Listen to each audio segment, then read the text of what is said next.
बिस्मिल्लाहिर्रहमानिर्रहीम। My name is Mohammed Shafiq. I am clinical psychologist. आज की इस वीडियो में हम डिस्कस करेंगे कि डाइवोर्स की रेशियो जो पाकिस्तान में बढ़ रही है उसकी एक वजह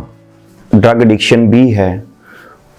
जिस तरह हम देख रहे हैं हमारे माशरे में नशे का जो मसाइल बढ़ रहे हैं उसमें एक डाइवोर्स का इशू भी है,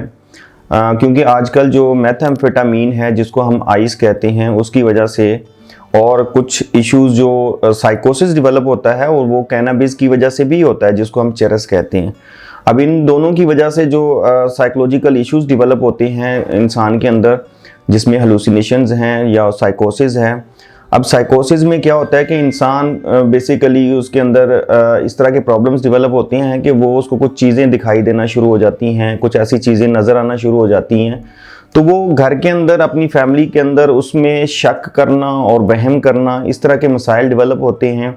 और वो अपनी मिसेस के साथ अपनी फैमिली में वो इस तरह की चीज़ों को लेके चलता है कि जी उनके अंदर वो ऐसे लोगों को देख रहा होता है एडिक्शन की वजह से, साइकोसिस की वजह से, तो उसके ऊपर इतना ज़्यादा उनके घरेलू डोमेस्टिक वायलेंस के ऊपर उतर आता है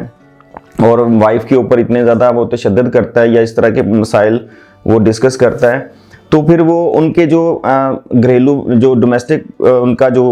रिलेशन है वो डिस्टर्ब होना शुरू हो जाता है, जिस वजह से वो एक डाइवोर्स का एक इशू बनता है और डाइवोर्स की तरफ वो चले जाते हैं। अब इसमें डोमेस्टिक वायलेंस की वजह से आप देखें कि एक दो मिसालें मैं आपसे शेयर करना चाहता हूं कि अभी आई थिंक लास्ट 8 मंथ के अंदर एक वाक़या ऐसा हुआ पेशावर के अंदर, एक नौजवान ने अपने भाई, चचा और वालिद को कत्ल कर दिया क्योंकि वो मेथाम्फेटामीन का एडिक्ट था और उसने अपने जो इन लोगों के अंदर वो उसको कुछ और चीज़ें दिखाई देना शुरू हो गई और वहाँ पे उनके पास वो क्योंकि ऐसी चीज़ें अवेलेबल थी जिससे वो आसानी से उनको नुकसान पहुँचा सकता था, तो उसने अपने चचा, भाई और वालिद को कत्ल कर दिया। अब वो जेल में उसका इंटरव्यू में यही वो चीज़ें वो उसने डिस्क्लोज़ की हैं कि मुझे उनमें जिन्नात नज़र आना शुरू हो गए थे। जी वो जिन थे, मैंने कहा कि वो मुझे नुकसान पहुँचाएँगे, तो मैंने फिर पहले से ही उनको अपने आप को सेव करने के लिए मैंने उनको नुकसान पहुंचाया और वो इस तरह के मसाइल। तो ये सारी जो इश्यूज़ हैं ये जस्ट बिकॉज ऑफ मेथाम्फेटामीन या फिर कैनाबिस की वजह से भी होता है। हमारे मुआशरे में स्पेशली कुछ एरियाज़ में ये समझा जाता है शायद कि चरस की वजह से जो है साइकोसिस नहीं आता, ऐसा हरगिज़ नहीं है। चरस की वजह से भी साइकोसिस आता है, लॉन्ग टर्म यूज़ करने की वजह से उसके अंदर ये हेलुसिनेशंस, ये चीज़ें डेवलप होती हैं और इसकी वजह से फिर वो उसके अंदर साइकोसिस डेवलप होता है, तो उसको ऐसी चीज़ें नज़र आना शुरू होती हैं या दिखाई देना सुनाई देना शुरू करती हैं, जिसकी वजह से वो प्रॉब्लम का शिकार होते हैं और वो अपने आप को सेव करने के लिए दूसरों को नुकसान पहुँचा सकते हैं।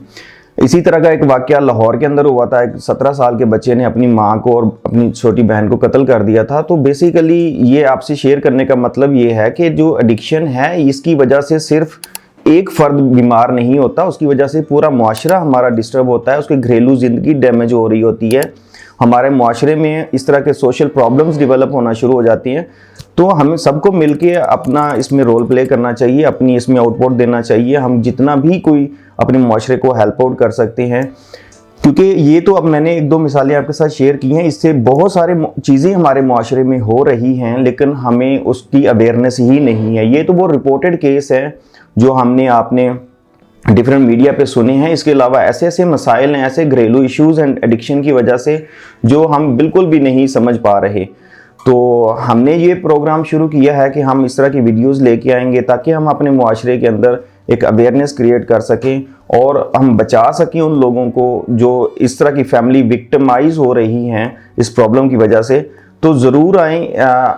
हमारा साथ दें, हमारी इन वीडियोज़ को शेयर करें, लाइक करें और कमेंट करें ताकि हमें आसानी हो उन लोगों तक पहुंचने में या उनको हमारे तक पहुंचने में, तो हम अपना बेहतर सर्विस दे सकें। हमारे फ़ोन नंबर्स आपके पास होंगे, आप हमें फ़ोन करें और हमसे कांटेक्ट करें, हम आपको बेहतर सर्विसेज प्रोवाइड करेंगे और अच्छी सहूलियात के साथ आपके बच्चे को, आपकी फैमिली मेम्बर्स को हम बेहतर ज़िंदगी गुजारने का एक और मौका मिल सकता है। Thank you very much.